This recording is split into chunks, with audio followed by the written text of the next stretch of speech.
2019, through which Ghana extended a hand of welcome to all descendants of Africans who were captured and transported to the Americas beginning in 1619 with the arrival of the first enslaved Africans in Jamestown, Virginia, in what would become the United States of America.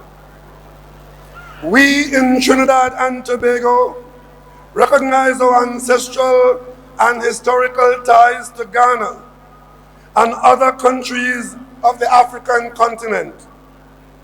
The archival records of Trinidad and Tobago show that in 1813, the census of Trinidad, in which enslaved Africans on the island were registered by region of origin and ethnicity, there were persons in Trinidad of ethnic groups drawn from the length of West Africa, from the modern countries of Senegal in the north to Angola in the south, including the Fanti and Akwan ethnic groups from the then Gold Coast.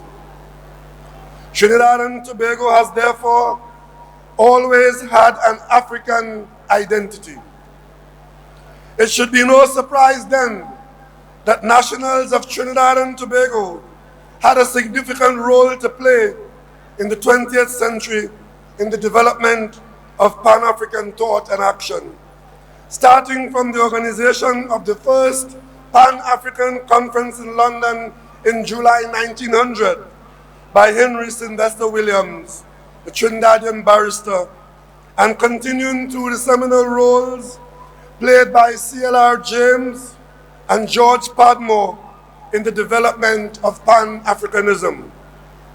The roles played by C.L.R. James and George Padmore in the development of the political philosophy of Dr. Kwame Nkrumah, the first Prime Minister and President of Ghana, is well documented, with Padmore, a renowned Pan-Africanist, friend and advisor of Dr. Nkrumah. He provided able counsel and support for the establishment of an independent Ghana.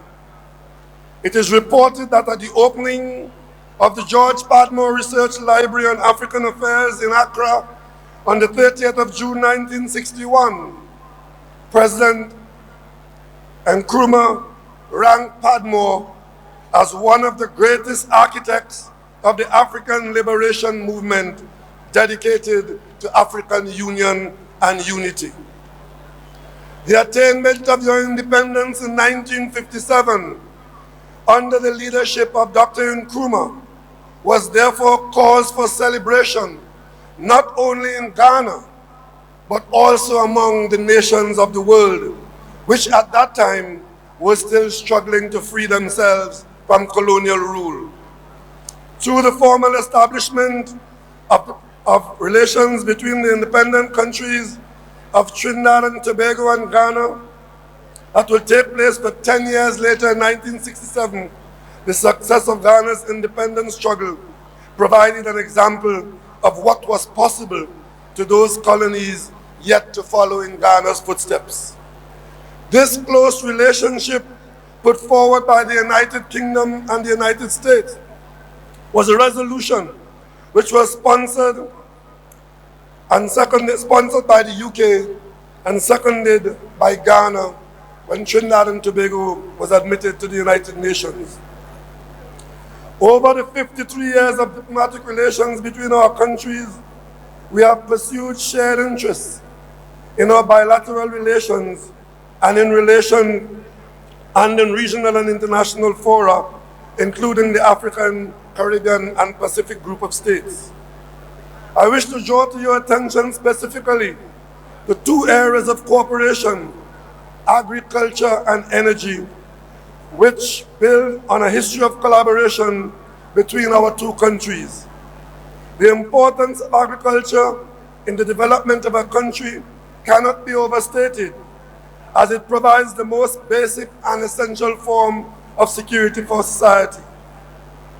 This food security also has the potential to translate into income security, as it provides a means of sustenance and income for many of our people. Both Trinidad and Tobago and Ghana are producers of cocoa, and cooperation in this area between our countries dates back to our colonial past. The Cocoa Research Unit and the scheme of 1913 at the Imperial College of Tropical Agriculture at St. Augustine in Trinidad and Tobago was financed jointly by several governments, including the government of Ghana.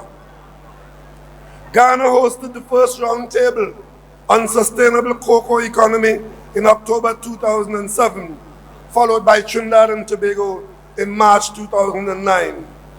Both our countries are also states parties to the International Cocoa Agreement of 2001.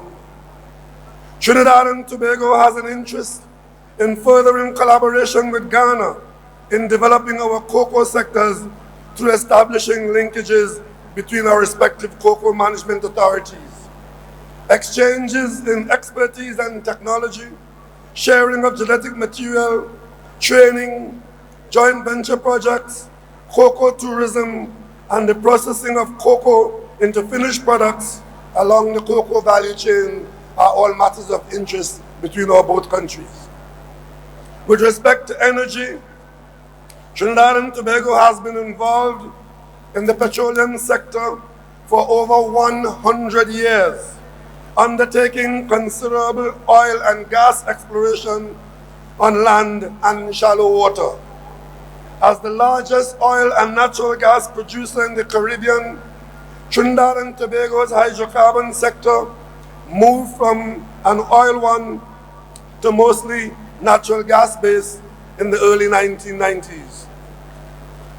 In January 2007, the then Prime Minister of Trinidad and Tobago, the late Patrick Manning, announced the establishment of an African Energy Initiative at the 8th Ordinary Session of the African Union in Addis Ababa in Ethiopia. The objectives of this initiative for Trinidad and Tobago were to provide assistance to the countries of West, Central, and South Africa in developing their energy sectors, to further the economic development and wealth of the selected states of the African Union by providing free technical expertise in an advisory capacity to assist them in monetizing their petroleum and natural gas resources. Also to assist Africa's achievement of the United Nations Millennium Development Goals. And thirdly, to enhance opportunities for South-South cooperation with selected states of the African Union. Additionally, there have been discussions between the Takoradi Technical University of Ghana and the University of Trinidad and Tobago, UTT, focused on exploring between the two universities the development of human resources and technical capabilities for Ghana's oil and gas industry. Trinidad and Tobago is ready and willing to assist in the development of this new area of economic activity in Ghana. And you will find in Trinidad and Tobago a ready partner through energy skills training and linkages between our tertiary institutions. These two areas, energy and agriculture, build on a history of collaboration between our two countries. It is for this reason that Trinidad and Tobago would wish to enter into arrangements with Ghana as soon as possible for the establishment of air services and transportation between our two countries. This would promote the movement of people and goods and improve the trade prospect between our countries. As I close, I recall that on the last occasion I had the privilege to visit Ghana in 2016. I took the opportunity to visit Elmina Castle, which was used as a facility for the holding and shipping of slaves from Africa to the Americas. This movement of persons from Africa into the Americas brought with it a deep reservoir of culture and traditions. which continue to enrich and sustain us for centuries after our arrival in that part of the world. Trinidad and Tobago, as the first country in the world to declare a national holiday to commemorate the abolition of slavery, pays homage to the contribution, resilience of those persons in its annual Emancipation Day celebration, which have been attended by former presidents of the Republic of Ghana, His Excellency Flight Lieutenant Jerry Rawlings and His Excellency John Agyekum Kufuor. In the same way that Ghana has been present in Trinidad and Tobago as we celebrate our Emancipation Day, I am happy to return to Africa and to Ghana to celebrate your Independence Day with you. As we in Trinidad and Tobago celebrate with you today the 63rd Independence Day of the Republic of Ghana, I hold out to you the best wishes of the government and people of Trinidad and Tobago for peace, progress, and prosperity of the government and people of the Republic of Ghana. Happy independence to the people of Ghana from the people of Trinidad and Tobago.